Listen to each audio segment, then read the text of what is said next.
जय श्री कृष्ण। प्रिय दर्शकों, भाई और बहनों, अस्ट्रो चर्चा में आपका स्वागत है। मेरा आपको सादर नमस्कार। आज के वीडियो में जो कर्क लग्न के व्यक्ति अर्थात कैंसर एसेंडेंट है, उनका अप्रैल माह कैसा गुजरेगा उस पर एक संक्षिप्त पर चर्चा करेंगे। ये कर्क लग्न की कुंडली है। प्रथम भाव में 4 नंबर लिखा हुआ है, अर्थात ये कर्क लग्न की कुंडली को इंडिकेट करता है, कैंसर एसेंडेंट को इंडिकेट करता है। 1 अप्रैल को जो गोचरीय परिस्थितियां हैं वो आपकी कुंडली में मैंने दिखाया हुआ है, और अप्रैल माह में जो होने वाले महत्वपूर्ण गोचरीय परिवर्तन है उसको डिस्प्ले किया हुआ है।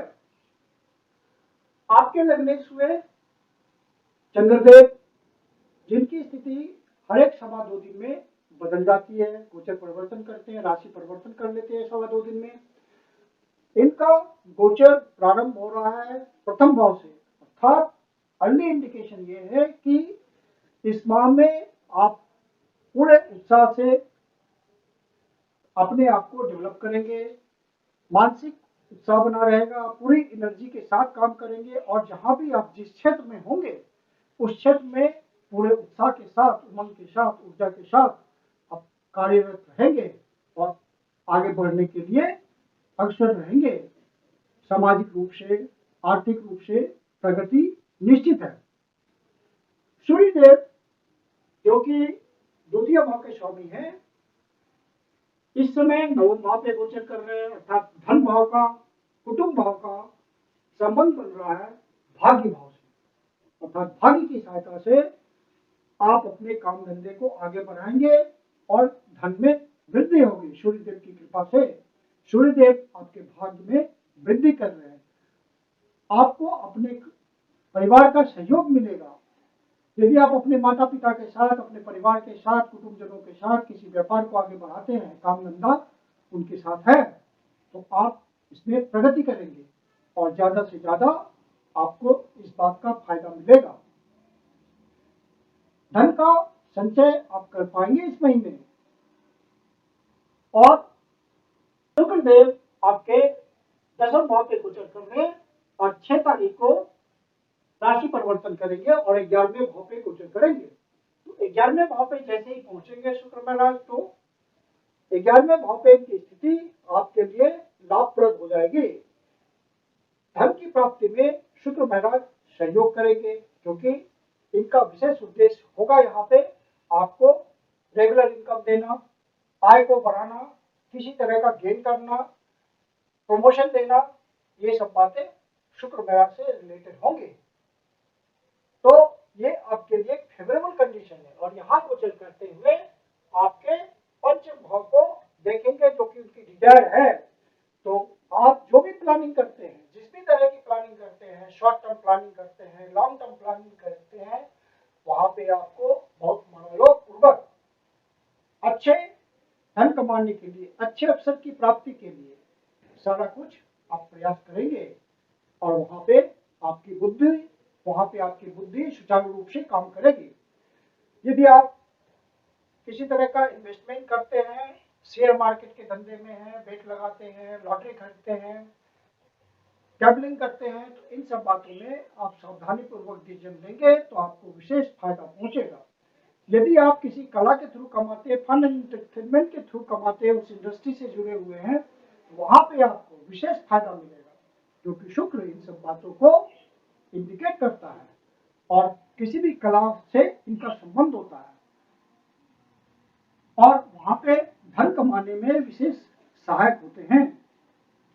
तो आपको इन सब बातों का फायदा मिलेगा।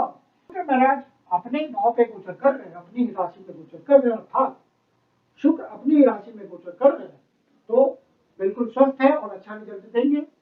और आपके चतुर्थ भाव के स्वामी हैं, तो सुख में वृद्धि करेंगे। जो भी लोग रियल एस्टेट के सेक्टर में हैं, उस तरह के काम धंधे में हैं, प्रॉपर्टी डीलर है, बिल्डर है, बिल्डिंग मटेरियल सप्लाई करते हैं, उनका धंधा करते हैं, या उस लाइन में जॉब करते हैं, इन सबको विशेष फायदा मिलेगा। किसी विशेष तरह की अच्छी डील मिल सकती है। जो व्यक्ति प्रयास भी कर रहे होंगे किसी तरह का सेल परचेज के लिए, तो उनको विशेष रूप से अच्छा डील मिलेगा। शुक्र महाराज के सहयोग से ये संभव हो पाएगा।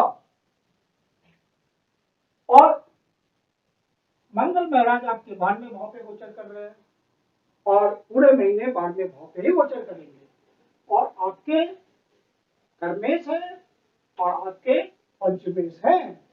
तो जो भी आप प्रयास कर रहे हैं बाहर निकलने के लिए, एक्सपोर्ट इंपोर्ट के धंधे में है, बाहर से संबंध बना के चलते हैं, इन सब बातों में आपको विशेष फायदा मिलेगा। कोई डील आपकी बाहर बिल्कुल सक्सेसफुली हो सकती है जिससे आपको विशेष फायदा हो, मॉनेटरी गेन की बात ज्यादा होगी। और आप इन्वेस्टमेंट भी करेंगे तो जो आपका इन्वेस्टमेंट होगा, जो आप खर्च करेंगे अपने प्रोजेक्ट में, उससे विशेष फायदा आपको भविष्य में मिलेगा। आपका जो भी इन्वेस्टमेंट होगा वो कर्म से रिलेटेड ज्यादा होगा और आपके हुनर से रिलेटेड, आपके स्किल से रिलेटेड ज्यादा होगा। बाहर जा करके कोई काम करने का मौका मिल सकता है, कोई टेम्पररी प्लेसमेंट मिल सकती है किसी दूसरे जगह पे, अपने वर्क प्लेस से दूर, देश के भीतर सुदूर प्रदेशों में या विदेश में शॉर्ट टर्म पोस्टिंग हो सकती है जिससे आपको फायदा मिले विशेष। तो किसी तरह का प्रमोशन मिल सकता है, किसी तरह का मॉनिटरिंग गेन मिल सकता है आपको। और इस महीने यदि आप जॉब के लिए प्रयास कर रहे हैं, अनएम्प्लॉयड हैं, तो जॉब की भी पूरी संभावना है, कोई बेटर जॉब प्लेसमेंट आपको हो सकता है इस महीने, और जिससे आपका मन की शांति ज्यादा होगी, सुख सुविधा आएगी तो मन की शांति बनेगी। हालांकि केतु चतुर्थ भाव पे गोचर कर रहे हैं तो मन में उद्वेग पहले से चला आ रहा होगा, मन की शांति थोड़ी कम होगी, लेकिन अब हेल्प मिलेगा ग्रहों की चाल का और आपको मानसिक सुख की प्राप्ति होगी। बुध महाराज आपके द्वादश भाव के स्वामी हैं और तृतीय भाव के स्वामी हैं। तो जो भी आप प्रयास कर रहे हैं और यात्रा के थ्रू आप कमाते हैं, सोशल मीडिया से जुड़े हुए हैं, हॉबीज के थ्रू कमाते हैं, राइटिंग के थ्रू कमाते हैं, तो कमिश्निंग के थ्रू कमाते हैं, तो इन सब बातों में आपका कर्म बढ़ा हुआ मिलेगा। ज्यादा प्रयास करना पड़ेगा और ज्यादा प्रयास करने से आपको ज्यादा लाभ अनुभव होगा और इसको आप महसूस करेंगे। संतान को पढ़ने के लिए आप बाहर भेज सकते हैं। यदि संतान बाहर के लिए ट्राई कर रहे होंगे आपके, तो उसमें उसको सफलता मिलेगी, बाहर जाने का मौका मिल जाएगा। कर्म क्षेत्र में आप कुछ बड़ा करने की सोच रहे होंगे, प्रयास कर रहे होंगे और उसके लिए जरूरी विजडम आपके पास आएगा और जैसे ही आपको मौका मिलेगा आप कुछ बड़ा कर लेंगे। बिजनेसमैन है तो कुछ ऐसा प्रोजेक्ट खोल लेंगे, इनिशिएशन हो जाएगा नए प्रोजेक्ट का कि आपका कर्म बड़ा होता हुआ दिखेगा, विस्तृत रूप लेता हुआ दिखेगा। मैनिफोल्ड आपका धंधा बढ़ेगा। गोचरीय परिस्थितियां इस तरह से बन रही हैं। यदि आपके ओरिजिनल नेटिव चार्ट में कोई एडवर्स कंडीशन नहीं होगी तो गोचर आपको फेवर कर रहा है। राहु महाराज आपके मेष राशि में गोचर कर रहे हैं, दसम भाव पे गोचर कर रहे हैं, तो दसम भाव पे राहु का गोचर अच्छा माना जाता है। कर्म की वृद्धि की दृष्टि से यह महत्वपूर्ण होता है और ऊंचाई पाने के लिए इनका गोचर, राहुदेव का गोचर दसम भाव पे बहुत ही महत्वपूर्ण है।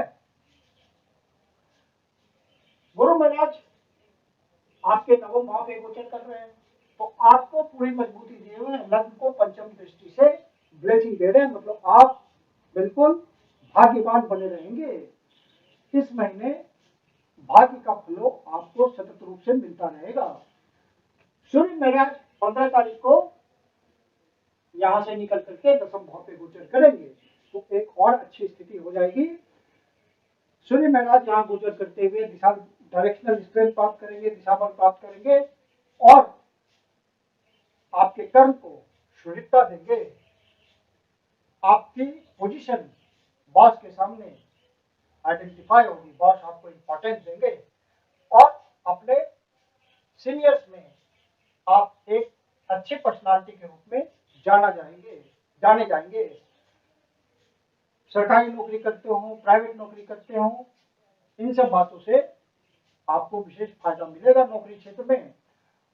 और इन सब बातों प्राइवेट नौकरी करते हैं और सरकारी नौकरी करते हैं, हर क्षेत्र में आपको विशेष रूप से काम धंधे का फायदा मिलेगा। अपने बॉस का सहयोग भी आपको मिल सकता है। जो बिजनेसमैन है सरकारी कॉन्ट्रैक्ट के थ्रू चलते हैं, किसी तरह का उनका सरकारी कनेक्शन होता है, तो वो नए कनेक्शन बनाने में सफल होंगे और नए कॉन्ट्रैक्ट लेने में सफल होंगे और धन कमाने में कामयाब हो जाएंगे। फिर गुरु महाराज यहाँ गोचर करते हुए तृतीय भाव को देख रहे हैं, मतलब आपके परिश्रम को, आपके जो एफर्ट्स लगा रहे हैं उसको सार्थक बना रहे हैं। और फिर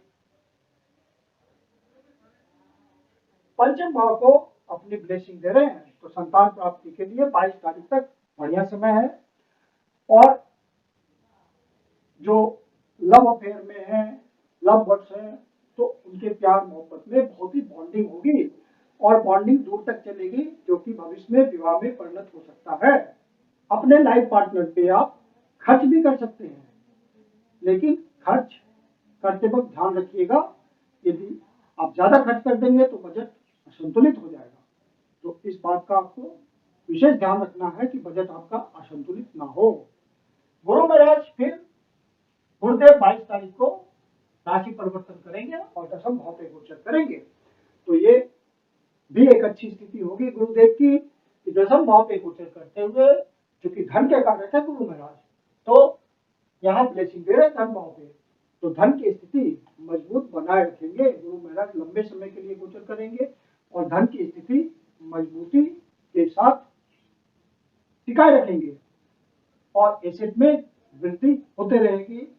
कुटुंबजनों के साथ बहुत ही बात व्यवहार आपका सही हो जाएगा, वाणी में एक ओजस हो जाएगा और जो भी निगोशिएशन करेंगे पूरा प्रभावी ढंग से निगोशिएशन होगा। सामने वाला आपसे प्रभावित हुए बिना नहीं रह सकता और आपकी डीलिंग सक्सेसफुल होने के चांसेस बढ़ जाएंगे। फिर गुरु महाराज यहाँ से गोचर करते हुए छठे भाव पे ब्लेसिंग देंगे, जो कि उनकी अपनी राशि वाला ही भाव है, तो यहाँ छठे भाव के बहुत अच्छे रिजल्ट मिलेंगे। जो भी प्रोफेशनल्स हैं अपने कर्म में लगे हुए हैं, किसी प्रकार का सेवा करते हैं, उनको अपने काम धंधे में बढ़ोतरी होते हुए मिलेगी, नए अपॉर्चुनिटीज उनके पास आएंगे। जो भी काम धंधा वो कर रहे हैं उनमें बढ़ोतरी आएगी, क्योंकि गुरु एक्सपेंशन के कारक हैं, तो चीजों को बढ़ाते हैं। तो छठे भाव पे उनकी ब्लेसिंग आ रही है, तो आपके प्रोफेशन को वो बढ़ाएंगे, शत्रुओं का विनाश होगा, कंपटीशन में आप आगे निकल जाएंगे। यदि स्टूडेंट हैं, अनएम्प्लॉयड हैं और आगे बढ़ने के लिए ट्राई कर रहे हैं, स्टूडेंट हायर एजुकेशन के लिए कंपटीशन दे रहे हैं, अनएम्प्लॉयड लोग जॉब के लिए कंपटीशन दे रहे हैं, तो कंपटीशन में वो आगे निकल जाएंगे, जॉब मिलने की पूरी संभावना हो जाएगी गुरु महाराज के राशि परिवर्तन करते ही। यदि आप किसी डिजीज से पीड़ित होंगे तो डिजीज की इंटेंसिटी में कमी आएगी, और यदि आप मेडिकेशन, योगा, एक्सरसाइज, इन सब बातों के थ्रू अपने आप को फिट रखने की कोशिश कर रहे हैं, तो उसमें आपको ज्यादा सफलता मिलेगी। यदि आप किसी लोन से पीड़ित हैं, कर्जा चल रहा हो, आप बहुत परेशान हैं, तो गुरुदेव की ब्लेसिंग आएगी, तो आपको कर्जे चुकाने के लिए एडिशनल ऑप्शन मिलेंगे और कुछ न कुछ आप इस मामले में सफल हो जाएंगे रिपेमेंट करने में। और यदि आपको कर्ज की जरूरत है तो गुरु महाराज कर्ज की भी व्यवस्था करेंगे, आपका लोन सैंक्शन कराएंगे। यदि कोर्ट कचहरी का मामला चल रहा होगा तो सफलता के चांसेस ज्यादा हो जाएंगे। अब शनि महाराज ऑलरेडी आपके अष्टम भाव पे गोचर कर रहे हैं और लग्न के विशेष शत्रु हैं, तो अष्टम भाव पे शनि महाराज का गोचर करना आपके कर्म क्षेत्र में थोड़ी बहुत बाधा तो उत्पन्न करेगा, ये मान के चलिए, क्योंकि लग्न के शत्रु होने के कारण इनकी तीसरी दृष्टि आएगी कर्म भाव पे। अष्टम भाव से कर्म भाव को देख रहे होंगे, अष्टम भाव कष्ट का है, पीड़ा का है, तो थोड़ी बहुत भी बाधा आपके कर्म क्षेत्र में आएगी, लेकिन चूंकि अन्य ग्रहों का सहयोग है तो आप उसको झेल लेंगे और आगे बढ़ते रहेंगे, कोई परेशानी की बात नहीं है। हाँ, दिक्कत तब आएगी यदि शनि की महादशा, अंतदशा, प्रथमदशा, ये सब बातें चल रही होगी और शनि आपकी कुंडली में दिक्कत दे रहे होंगे ओरिजिनल मेटल चार्ट में, तब आपको ज्यादा पीड़ा होगी। तो इसके लिए आप शनि के जो रेमेडीज हैं वो करते रहें, हनुमान जी की उपासना करते रहें, हनुमान चालीसा पढ़ें, हनुमान जी के मंदिर में जाएं, मंगलवार शनिवार को नियमित रूप से आप हनुमान जी के मंदिर में जाकर बूंदी का प्रसाद चढ़ाएं उनको और प्रसाद का वितरण करें, तो हनुमान जी की विशेष कृपा आते रहेगी। और शनि महाराज आपके सप्तमेश भी हैं और अष्टम भाव में हैं, तो संतान पक्ष से तो लाइफ पार्टनर से कोई परेशानी आ सकती है, स्वास्थ्य संबंधी परेशानी हो सकती है, विचारों में कुछ डिफरेंस हो सकता है, इन लॉज से कुछ डिफरेंसेस हो सकता है, तो वहां पे आपको सतर्क रहना है। लेकिन शनि महाराज आपकी कुंडली में अच्छे होंगे ओरिजिनल नेटल चार्ट में, तो अनायास ही आपको कुछ रिजल्ट भी देंगे। अच्छा, अचानक से आपका कोई काम हो जाएगा, अचानक से कोई ट्रांसफॉर्मेशन हो जाएगा, रुका हुआ काम आपका पूरा हो जाएगा, जॉब नहीं है तो जॉब मिल जाएगा, यदि आप लेगेसी का मामला अटका हुआ होगा बहुत दिनों से, तो वो शनि महाराज अनायास ही पूरा कर देंगे यदि वक्त आ गया तो। और यदि आप दूसरे के धन का मैनेजमेंट करते हैं, लोन सेक्टर में हैं, इंश्योरेंस सेक्टर में हैं, तो वहाँ आपको अचानक से खूब अच्छा कमीशन मिल सकता है। डिटेक्टिव सर्विस में है तो अचानक से कुछ काम मिल जाएगा आपको, सफल हो जाएंगे आप। और रिसर्च एंड डेवलपमेंट के काम में होंगे, ओकल्ट साइंस के काम में होंगे, तो इन सब बातों में आपको अचानक से सफलता मिल जाएगी, अनायास ही आप सफल हो जाएंगे। तो और शनि महाराज यहाँ से अष्टम भाव में गोचर करते हुए द्वितीय भाव को देख रहे हैं। यदि कुंडली में स्थिति खराब होगी तब तो धन की कमी महसूस होगी, धन का अनावश्यक खर्च होगा, एसेट में कमी होगी। लेकिन शनि महाराज की स्थिति अच्छी होगी तो धन में वृद्धि भी करेगी अनायास ही, एसेट बढ़ेगा आपका। तो पॉजिटिव रिजल्ट भी हो सकते हैं, निगेटिव रिजल्ट भी हो सकते हैं। कुंडली में शनि महाराज की स्थिति कैसी है उस पर यह डिपेंड करता है, क्योंकि शनि महाराज आप लग्न के इस लग्न के विशेष शत्रु हैं। शनि महाराज के कर्म की दृष्टि पंचम भाव पे होगी, तो आप ऑनेस्ट वर्कर हैं, ईमानदारी से सिंसियरिटी से अपने काम को करते हैं, तो शनि महाराज को रिजल्ट देने में कोई दिक्कत नहीं है, वो आपको कर्म का रिजल्ट देते रहेंगे। न्याय बताता है उनके कर्म में रिजल्ट छिपा होता है। आपने कर्म को सतत रूप से करते रहिए और हमेशा पॉजिटिव विचार मन में रखिए, तो शनि महाराज का रिजल्ट पॉजिटिव ही आएगा, निगेटिव कभी नहीं आएगा। आपको जो अनावश्यक पीड़ा होगी वो शनि महाराज खुद। अब इस माह में जो महत्वपूर्ण तिथियां हैं जिसका आपको ध्यान रखना है, उन तिथियों में कोई नया शुभ कार्य प्रारंभ ना करे तो अच्छा है। मानसिक अवसाद हो सकता है, किसी तरह का कष्ट का अनुभव हो सकता है, तो इन सब बातों से बचने के लिए आप इन डेट्स को अवॉइड कीजिए। 7 तारीख, 8 तारीख, 11 तारीख, 12 तारीख, 13 तारीख, 16 तारीख, 17 तारीख, 24 तारीख, 25 तारीख, 26 तारीख, ये डेट्स उतने शुभ नहीं है। और रेमेडी के रूप में आप आदित्य हृदय स्तोत्र का पाठ करें, गाय को बुधवार को हरा चारा या पालक का सेवन बढ़ाएं, विष्णु सहस्त्र नाम का पाठ करें। महीने का गोचर आपके लिए फेवरेबल है और समय आपका काफी अच्छा गुजरेगा। लाभ की दृष्टि से, धन संचय की दृष्टि से गोचर फेवरेबल है आपके लिए और मनोकामनाओं की पूर्ति होगी इस माह में। मैं कुंदन शर्मा आप लोग का हार्दिक स्वागत करता हूं। यदि आपको वीडियो अच्छा लगा तो इसको लाइक करें, अपने परिचितजनों को शेयर भी करें, और आप यदि अपने चैनल अष्टो चर्चा पर पहली बार आए हैं या अभी तक सब्सक्राइब नहीं किया है तो उसको सब्सक्राइब जरूर कर लें। यदि आपके जीवन की कोई समस्या है जिसका समाधान आप हमसे चाहते हैं तो पर्सनल कंसल्टेशन ले सकते हैं। मेरी अपनी कंसल्टेशन शुल्क होती है। वीडियो के अंत में मेरा व्हाट्सएप नंबर दिया हुआ है, डिस्क्रिप्शन बॉक्स में भी व्हाट्सएप नंबर मेंशन है, आप कंसल्टेशन के लिए बुकिंग कर सकते हैं। धन्यवाद।